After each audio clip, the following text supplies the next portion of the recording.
ಇಂದು ನಾನು ಆಲೂಗಡ್ಡೆ ಚಿಪ್ಸ್ ಮಾಡ್ತಾ ಇದ್ದೀನಿ. ಮಕ್ಕಳು ಮನೆಯಲ್ಲಿದ್ದರೆ ಏನಾದರೂ ಸ್ನ್ಯಾಕ್ಸ್ ಬೇಕಂತ ಕೇಳ್ತಾನೆ ಇರ್ತಾರೆ.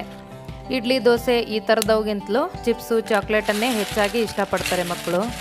ಈಗಂತಲೂ ಹೊರಗಡೆಯಿಂದ ಚಿಪ್ಸ್ ತಂದು ಕೊಡೋದಕ್ಕೂ ಭಯ ಪಡುವ ಪರಿಸ್ಥಿತಿ ಇದೆ. ಹೊರಗಡೆ ಯಾವ ಥರ ಸಿಗುತ್ತೋ ಅದೇ ಥರ ಮನೆಯಲ್ಲಿಯೇ ಚಿಪ್ಸ್ ಮಾಡಿಕೊಟ್ರೆ ಮಕ್ಕಳೊಟ್ಟಿಗೆ ದೊಡ್ಡವರು ಸಹ ಇದನ್ನು ಇಷ್ಟಪಟ್ಟು ತಿಂತಾರೆ. ಬನ್ನಿ ಗರಿಗರಿಯಾದ ಆಲೂಗಡ್ಡೆ ಚಿಪ್ಸ್ ಹೇಗೆ ಮಾಡೋದೆಂದು ತಿಳಿದುಕೊಳ್ಳಲು ಈ ವಿಡಿಯೋ ಪೂರ್ತಿಯಾಗಿ ನೋಡಿ.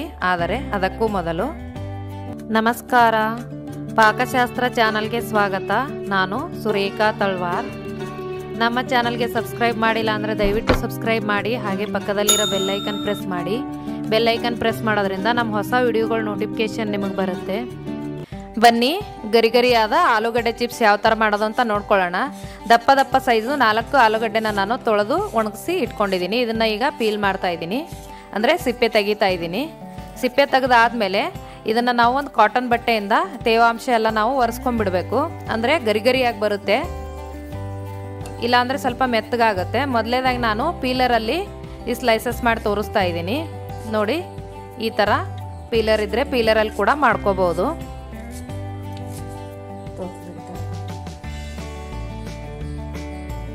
ನೋಡಿ, ಲೇಸ್ ಥರ ಲೈನ್ ಲೈನ್ ಆಗಿ ಕೂಡ ಬರುತ್ತೆ.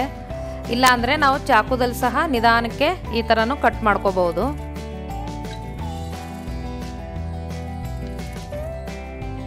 ನೋಡಿ, ಈ ಥರ ಕೂಡ ನಾವು ಕಟ್ ಮಾಡ್ಕೋಬಹುದು. ಇದು ಸಹ ಚೆನ್ನಾಗೇ ಬರುತ್ತೆ. ಇದನ್ನು ಸ್ಲೈಸಸ್ ನಾವು ಕಟ್ ಮಾಡಿ ತುಂಬ ಹೊತ್ತು ಇಡಬಾರ್ದು, ಕಲರ್ ಚೇಂಜ್ ಆಗುತ್ತೆ, ಬ್ರೌನ್ ಕಲರ್ ಆಗಿಬಿಡುತ್ತೆ. ಆಲೂಗಡ್ಡೆ ನೀರಲ್ಲಿ ಕೂಡ ಹಾಕಂಗಿರಲ್ಲ. ಹಾಗೆ ನಾವು ಕಟ್ ಮಾಡಿ ಸ್ವಲ್ಪ ತೇವಾಂಶನ ನಾವು ಒರೆಸ್ಕೊಂಡು ಹಾಗೆ ಫ್ರೈ ಮಾಡ್ಕೊಂಡ್ಬಿಡ್ಬೇಕು. ಈ ಥರ ನನ್ನ ಹತ್ರ ಇದು ಚಿಪ್ಸ್ ಮಾಡೋದಿದೆ, ಇದರಲ್ಲಿ ಕೂಡ ಮಾಡ್ಕೋಬೋದು. ಇದರಲ್ಲಿ ತುಂಬ ಬೇಗ ಆಗುತ್ತೆ.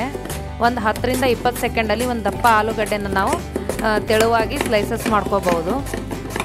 ನೋಡಿ ಎಷ್ಟು ಚೆನ್ನಾಗಿ ರೆಡಿ ಆಯಿತು ಚಿಪ್ಸ್ ಎಲ್ಲ. ನೋಡಿ, ತೆಳುವಾಗಿ ತುಂಬ ಚೆನ್ನಾಗಿ ಬರುತ್ತೆ ಇದರಲ್ಲಿ ಕಟ್ ಮಾಡ್ಕೊಳ್ಳೋದ್ರಿಂದ.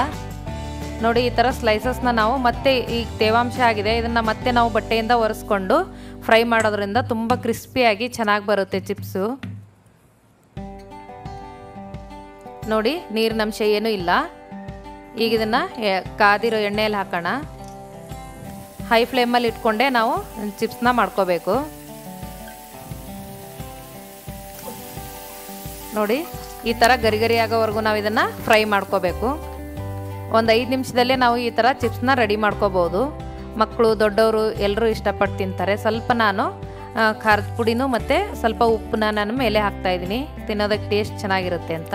ಈ ವಿಡಿಯೋ ನಿಮಗೆ ಇಷ್ಟವಾದರೆ ಲೈಕ್ ಮಾಡಿ, ಶೇರ್ ಮಾಡಿ, ಸಬ್ಸ್ಕ್ರೈಬ್ ಮಾಡಿ, ಹಾಗೆ ಪಕ್ಕದಲ್ಲಿರೋ ಬೆಲ್ ಐಕನ್ ಪ್ರೆಸ್ ಮಾಡಿ. ಧನ್ಯವಾದಗಳು.